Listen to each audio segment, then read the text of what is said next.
Bonjour les amis, la porteuse de voix, nouveau conte, nouvelle histoire à partir des excuses Ça suffit de Wayne Dyer. Aujourd'hui, la quatrième excuse et ce sera un drame familial. Combien d'entre nous avons choisi des voies, des métiers, des amis? Combien de nous avons fait des choix de vie qui ne correspondaient pas tout à fait à ce qu'on aurait souhaité ou qui ne correspondaient pas du tout à nos désirs profonds, parfois des désirs profonds que nous-mêmes nous ne connaissons pas ou que nous avons empilés derrière le désir des autres. Nous avons choisi des voies complètement différentes, soit par mimétisme, soit par besoin de sécurité extérieure, soit par besoin de se sentir aimé. Et combien de fois, durant ces voies-là, nous avions envie de tout lâcher, d'aller vraiment vers ce qui faisait sens pour soi. Et même si en lâchant ces voies, on savait qu'on allait risquer de perdre des choses, de pleurer, parce que finalement, c'est pire que de continuer une voie qui ne nous correspond pas tout simplement par peur de ne pas être aimé ou d'avoir des réflexions ou le regard des autres. Et souvent ça arrive au sein d'une famille qui a des vocations, des familles qui ont des souhaits et des désirs pour leurs propres enfants, pour leur bien, pour le bien de toute la famille, sans automatiquement faire attention à leurs propres désirs, à ces désirs d'enfants que l'on dit ça te passera, c'est rien, c'est pour rire. Regarde papa, regarde maman, ils font un métier sérieux. Regarde papa, regarde maman, tu vas reprendre l'entreprise familiale, tu verras, on va travailler ensemble, ça va être bien. Et souvent l'enfant, pour faire plaisir, dit oui, bien sûr que je vais reprendre l'entreprise familiale. Oui papa, oui maman, vous allez être fiers de moi. Je vais faire l'université, je vais devenir médecin, je vais devenir pompier, je vais devenir quelque part, finalement, papa, maman, tout ce que vous n'avez pas été vous. Ou tout simplement pour faire vivre votre propre rêve à travers le sport. Un sport que vous avez aimé ou que vous avez pratiqué vous-même, mais où finalement vous n'avez pas réussi votre carrière, peut-être en tant que professionnel ou pour faire plaisir à vos propres parents. Donc inconsciemment, vous souhaitez peut-être que nous, les enfants, nous reproduisions ce que vous n'avez pas pu faire, et puis de porter sur nos petites épaules toutes ces choses-là, rien que pour se sentir aimé, pour que vous soyez fiers de nous. Et en même temps, à l'intérieur du petit cœur, il y a comme des craquelures qui se font, des mal-être. Je ne sais pas pourquoi. Ou la mère va dire, je ne sais pas pourquoi cet enfant semble si triste souvent, ou pourquoi cet enfant est violent, ou pourquoi cet enfant ne parle pas, ou pourquoi cet enfant est excité. Et cette histoire-là, ces ressentis-là, c'est ce qui se passe dans la famille de Paul. Paul est un enfant adorable et aimé de ses parents avec une grande sœur. Paul doit avoir 7-8 ans. Et puis il passe beaucoup de temps à dessiner. Il adore ça. De là en faire un métier, non, tous les enfants dessinent. Mais il se trouve que Paul semble vraiment doué. Et puis il aime vraiment ça. Il fait des dessins originaux, pas comme les autres, avec des explications très mûres pour ses dessins. Paul passe beaucoup de temps à observer, à regarder dans la nature, et puis à faire des croquis. Des croquis qui ressemblent beaucoup et parfois qui ne ressemblent pas du tout à ce qu'il voit. Mais c'est son imagination qui s'envole. À chaque fois qu'il part dans la nature, que ses parents le laissent prendre des crayons, un dessin, eh bien Paul se sent bien. Il ressent vraiment comme une unité avec le tout. Et c'est un enfant joyeux. Il est joyeux à travers ses dessins. Il est joyeux en montrant ses dessins, en les partageant. Pour ses parents, c'est merveilleux parce que Paul justement est tellement joyeux. Et c'est un enfant qui finalement ne fait pas de difficultés. Le papa est notaire et la maman travaille dans une boutique. Dans la famille de Paul, les parents sont notaires, de père en fils. Le père de Paul est notaire, le grand-père de Paul était notaire et l'arrière-grand-père aussi était notaire. Et tout ce petit monde parle de notariat, d'héritage, bref, de tout ce qui fait le bonheur d'un notaire. Et puis c'est une passion. Le matin, le papa pense notariat, dans la journée, il pense notariat, et le soir, il parle à sa famille de notariat, de tout ce qu'il a fait. Alors la famille autour écoute. Ils sont fiers de la réussite du papa. La grande fille écoute, la maman écoute, par respect, par admiration, bien que de temps en temps, son cœur, ses pensées volent ailleurs, mais le père de Paul est important. Il a un travail important et donc par conséquent, il est important de l'écouter. Alors, souvent Paul écoute distraitement parce qu'il aime son papa, mais en fait toutes ces choses-là, ça ne le concerne pas. Lui, ce qu'il aime, c'est dessiner, c'est aller dans la nature. Et souvent son père lui demande d'écouter. Oh, pas longtemps, 5-10 minutes, mais déjà rien que ça, c'est très long. Et puis Paul continue à faire ses dessins, à faire de la peinture. Même à 12-13 ans, il est vraiment considéré comme un très bon dessinateur et il se met à dessiner même des héros de bande dessinée. Tout ça encore, ça amuse les parents. Le père en est très fier, il montre les dessins de Paul. Et Paul croit vraiment que pour son père, c'est très sérieux, autant que pour lui. On regarde les dessins de Paul. Même parfois, les dessins de Paul sont exposés dans la boutique de la maman. Mais tout ça reste quelque chose d'abstrait, quelque chose d'enfant. Mais pour Paul, c'est important. Il ne l'a jamais vraiment dit à ses parents, mais il continue. Et sentant que son père regarde ses dessins avec intérêt, il va bien plus loin. Et puis un jour, Paul dit à ses parents, « Papa, maman, il doit avoir une quinzaine d'années. Écoutez, le dessin me plaît énormément. » Son père est très content et lui dit, « C'est bien, c'est un passe-temps intéressant, mon fils. » Et Paul sent que là, la conversation change. « Non, papa, pour moi, ce n'est pas un passe-temps.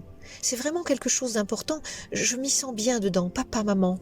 Après le baccalauréat, je souhaite faire le conservatoire des arts. » Le père se retourne vers la maman et sérieusement lui dit, « Mais Paul, tu n'y penses pas. Ce n'est pas en gribouillant des dessins que tu vas pouvoir gagner ta vie. Et puis souviens-toi, il y a le notariat. » Et là, Paul se retourne et lui dit, « Mais papa, ce n'est pas ça qui m'intéresse, c'est le dessin. » Et son père lui dit, « Mais enfin, nous sommes notaires de père en fils, nous avons une étude, nous avons des clients. C'est quelque chose dont on ne va pas reparler. » Et Paul lui dit, « Mais papa, nous n'en avons jamais parlé. » »« Ah bon ?» lui dit son père. « Mais lorsque tu étais plus petit, nous jouions à ça, comme si tu étais le notaire et ça te plaisait. Mais papa, j'étais un enfant et je jouais avec toi. Pour moi, c'était pas sérieux. Tout ce que tu fais, c'est bien, je t'admire, mais c'est pas moi, c'est toi. » Alors le père de Paul se met en colère et lui dit, « Écoute, nous sommes notaires de père en fils. C'est une situation honorable. Et donc tu feras l'école de notariat. Je ne veux plus entendre parler de tes dessins. C'est terminé, ça ce sont des choses d'enfants, de bébés, c'est terminé. » La mère de Paul comprend son enfant parce qu'au fond de elle, elle-même est artiste dans son cœur, elle fait des petits dessins, des petits bijoux, mais jamais elle ne s'est permis de l'exprimer au grand jour, ne serait-ce que même de se dire qu'elle pourrait les vendre. Jamais. Elle est dans l'ombre de son mari est notaire, il est chef de famille, et même s'il consulte, il demande l'avis de sa femme, c'est toujours l'avis du papa qui l'emporte. La sœur de Paul est un peu comme le papa, mais elle sait que son destin est différent aussi, qu'elle fera partie du notariat, et puis ça lui plaît, c'est une passion. Et pour la première fois depuis longtemps, elle regarde son frère, et elle a un pincement au cœur, elle aussi. Mais quelque part, elle est tellement assujettie à l'amour de son père, à la fierté qu'il lui porte, parce qu'elle aussi, elle fera partie du notariat, qu'elle referme un petit peu ce qu'elle a dans son cœur. Paul ne dit rien. Le repas se termine vraiment dans un silence très lourd de plomb. Et Paul sent que ça ne sera pas la peine d'insister. Lorsque son père veut quelque chose, son père l'obtient. Et c'est ainsi que tout doucement, Paul va passer son baccalauréat, puis va faire l'école de notaire. À la grande joie et à la grande fierté de son père, il va réussir. Il va s'y atteler, s'y attacher. Mais à l'intérieur de lui, quelque chose a disparu, comme une joie de vivre.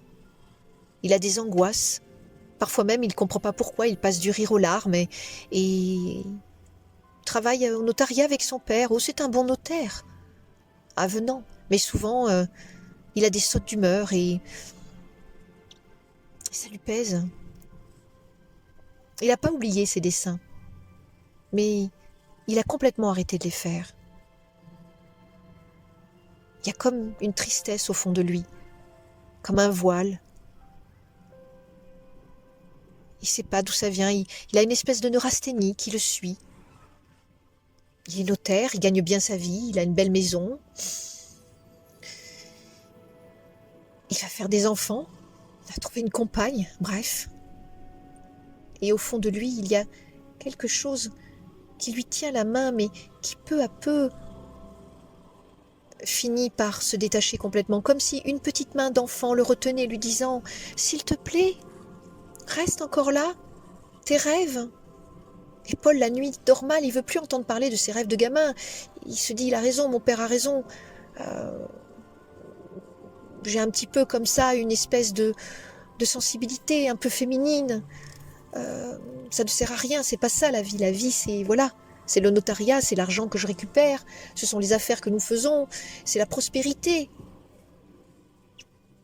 Et puis sa sœur, c'est pareil, elle est différente, elle se sent bien là-dedans. Alors pourquoi lui ne peut pas se sentir bien dans cette famille notariat? Puis un jour, il rencontre une jeune femme mais complètement différente de lui, ou si peu, ou en apparence. Elle est comme une saltimbanque. C'est une jeune fille gaie, une artiste dans l'âme. Elle vit de petits boulots. Elle enchante Paul. Elle réveille en lui quelque chose du nomade, de l'artiste. Elle est étonnante. Il en est même bouleversé. Est-ce que ça serait une compagne idéale pour lui? Il ne sait pas. Alors ils sortent ensemble, ils se quittent, ils reviennent. Paul est tiraillé. Il y a en lui quelque chose du sifflement, de la joie, du papillon qui danse quand il est avec elle. Il est heureux. Et en même temps, il n'ose pas la présenter à sa famille parce qu'elle n'est pas convenable. Et oui, hélas encore, dans certaines parties du monde ou dans certaines activités, il est important d'être convenable, d'avoir une épouse convenable, d'avoir des particularités convenables, des actions, des fonctionnements, le convenable. Mais Paul en a marre du convenable, c'est quelque chose de médiocre, de passable, le convenable. Ce sont des cadres encore et encore. Et puis finalement, il se lâche. Et cette jeune femme, c'est Virginie. Virginie qui est tout en douceur, tout en rondeur, tout en joie, et sautillante et pimpante. Et Virginie, elle dessine, elle brode, elle coud, et puis elle vit de ses petits boulots. Alors c'est pas toujours facile, mais en même temps, il y a une joie de vivre, une joie d'être en elle. Et tout doucement, Paul se remet un peu de nouveau à vivre en lui. De nouveau, il y a ce rose dans son cœur, sur ses joues, sa mère le voit, sa sœur aussi, son père. Ils sont contents, mais un petit peu étonnés. Et puis un jour, sa sœur, avec qui il s'entend très bien, lui dit « Paul, tu as l'air de changer, qu'est-ce qui se passe ?» Et Paul n'ose se confier de peur de casser cette relation si fragile, si émouvante et en même temps si nouvelle. C'est son petit soleil secret. Virginie est son petit soleil secret, son arbre qui grandit en lui. Toutes ces graines qu'il n'a jamais osé arroser jusqu'au bout, il commence à les arroser. Il s'est même vu aller acheter des crayons en secret et se remettre à nouveau à dessiner. D'ailleurs, Virginie en est très étonnée. Alors sa sœur insiste et puis finalement, eh bien Paul lui parle de son secret. J'ai rencontré quelqu'un. Virginie est tellement un secret enfoui à l'intérieur et il ne souhaite pas en parler, Paul, comme s'il avait peur qu'on y touche, comme à ses rêves d'artiste, de dessin, de conservatoire. Il ne veut pas que l'on casse cette belle image, cette fragilité, cette chose qui est en lui et qui est en train de naître, qu'on appelle l'amour. Un amour si frais, si étonnant, si différent et si loin de sa famille. Sa sœur insiste. Mais qui est-ce? Qui est-elle? Alors Paul se lâche et, trop content de partager avec sa sœur comme il partageait ses dessins, et il lui explique, il lui dit. Et sa sœur est tellement heureuse. Et il lui dit, mais est-ce que mes papa et maman l'accepteront? Je ne sais pas. Et pour l'instant, elle lui propose de garder cette relation secrète, de la faire naître, de la faire grandir dans la confiance, dans la force, dans les racines, dans toutes les graines qu'il peut planter, partager. Et en même temps que le notariat, il se remet à prendre des cours au conservatoire le soir. Et Virginie l'encourage. Et de plus en plus, il revient à ses premiers amours. Oh, il ne laisse pas tomber le notariat, mais il ne le met pas de côté. Mais ce n'est plus le centre de sa joie et de ses préoccupations. Et puis un jour, il fait tellement de dessins, de croquis que Virginie lui dit « Mais pourquoi tu n'essayes pas d'exposer? Pourquoi tu ne tentes pas, tu ne proposes pas d'exposer ?» Paul n'ose pas. Il n'ose pas se mettre en avant. Qu'est-ce que va dire sa famille? Et puis un jour, elle lui dit « Et puis présente-moi tes parents. » Paul n'ose pas. Il pense que ce sera un drame familial. Il pense qu'il sera critiqué par le choix de sa compagne et par le choix peut-être de ce qu'il fait de ses dessins, qui sont même plus maintenant qu'un passe-temps, qui deviennent tellement importants dans sa vie qu'à un moment, il dit à son père « J'ai besoin d'avoir un jour pour moi ». Et son père lui demande « Mais pourquoi ?» Eh bien, Paul invente, il dit « Je suis fatigué ». Très bien, lui dit son père, je comprends, tu travailles beaucoup. Et Paul, durant toute cette journée-là, se met à peindre, se met à dessiner, de maintes façons, comme si tout d'un coup le trop-plein qu'il avait eu débordait, comme si ses 15 ans revenaient à la surface. Et un jour, il décide effectivement d'exposer. Et Virginie lui dit, eh bien écoute, je te propose que, en même temps que l'exposition, eh bien tu me présentes à tes parents. Paul n'ose pas, mais Virginie a fait la connaissance de la sœur de Paul, et toutes les deux sont intimement convaincues que ça serait un passage merveilleux pour Paul. Elles s'entendent bien et elles l'encouragent. Alors, un jour, Paul annonce à ses parents qu'il a 2 choses à leur présenter. Les parents sont surpris et demandent « Ah bon, et qu'est-ce donc ?» Paul, qui d'habitude est toujours très timide, très secret, eh bien Paul leur donne rendez-vous à telle adresse. Les parents ne savent pas ce que c'est, mais ils entrent et c'est là l'inauguration d'une galerie. Ils ne savent pas que c'est Paul qui a peint, il n'a pas encore signé, et les parents se disent « Mais c'est magnifique, c'est merveilleux, mais qu'est-ce que c'est ?» Et c'est Virginie en même temps qui fait la présentation, il y a du monde.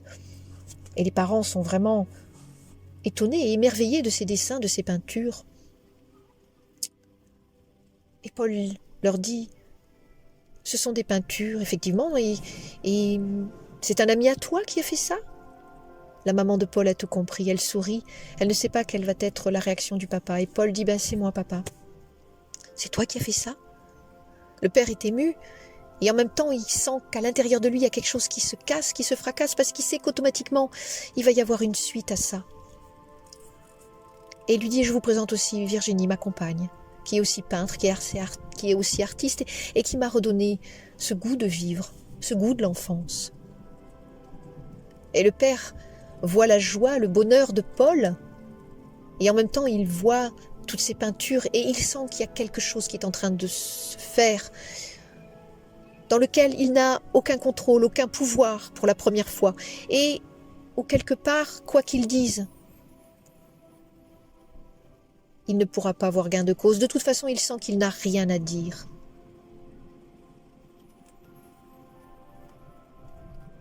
En rentrant de cette inauguration, le père reste un instant seul dans sa chambre. Il ne sait que penser. Il trouve ses peintures magnifiques et en même temps, il repense à toutes ces fois où il disait à son fils qu'il ne pourrait pas en vivre, que ça serait compliqué, que ça serait difficile. En même temps, il fallait reprendre le notariat. Le notariat voulait dire aussi notoriété, puis les clients.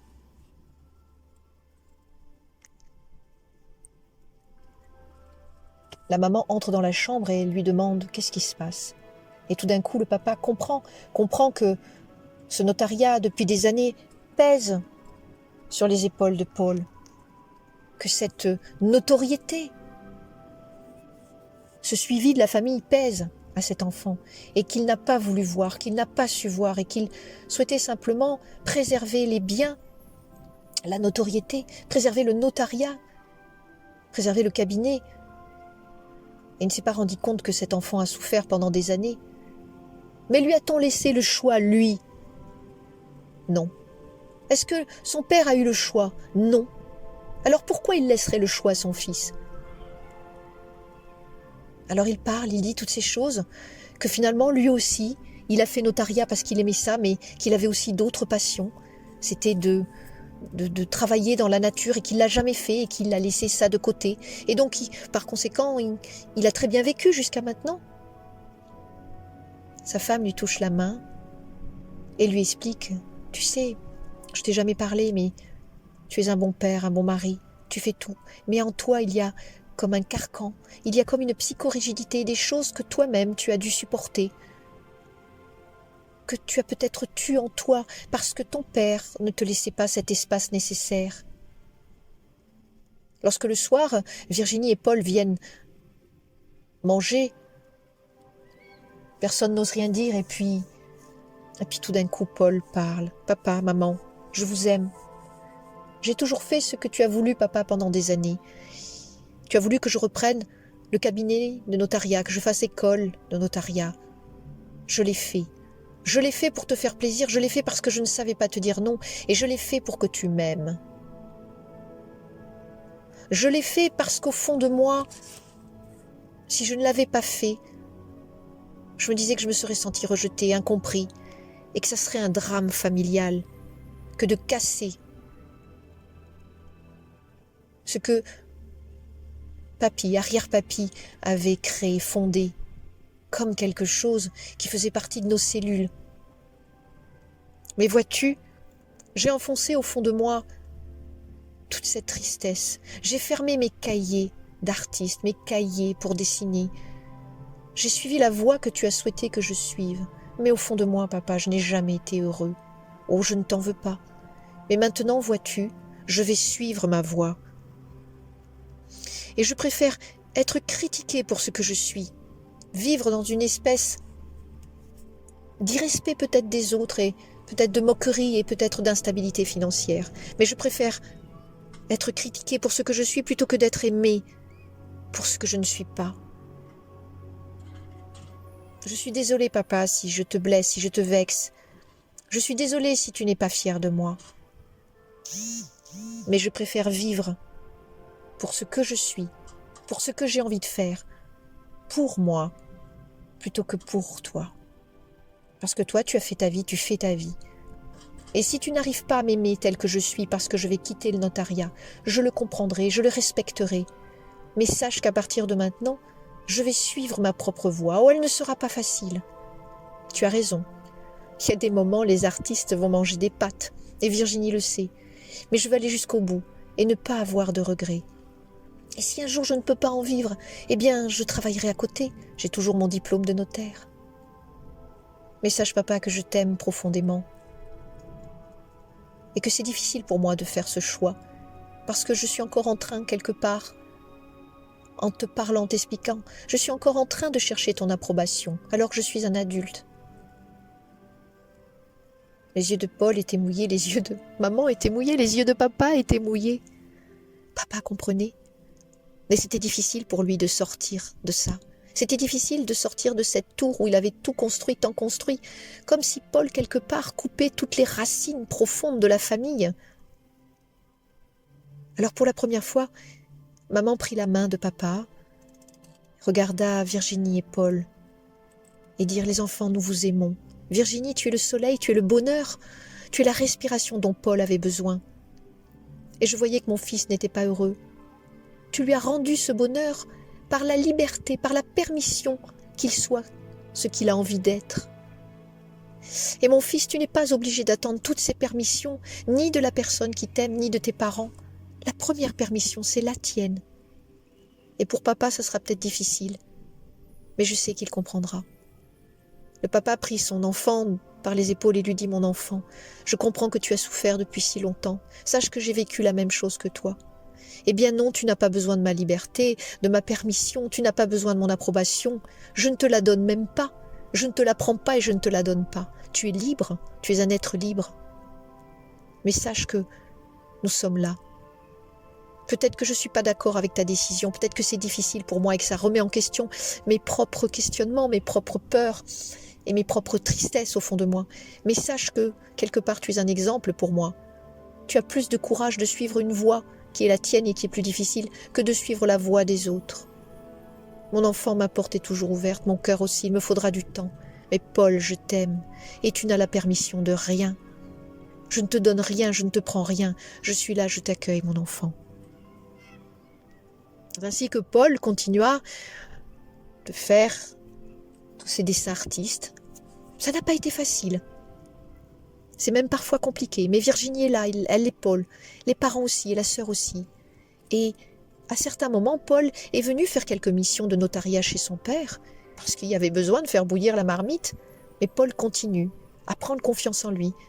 Et tout doucement, il arrive peu à peu à ce que ses dessins aient de la valeur. Ses peintures aussi. Il arrive même à donner des cours. Ce que va devenir Paul et Virginie, ce que vont devenir Paul et Virginie, nous n'en savons rien. Mais ce que nous savons, c'est que Paul a suivi son cœur, que ce n'est pas facile, qu'il va y avoir des difficultés, des aléas. Et puis qu'à certains moments, il pourra arrêter ça et repartir faire autre chose. Mais Paul a osé, il s'est donné la permission. Ce n'était pas un drame familial.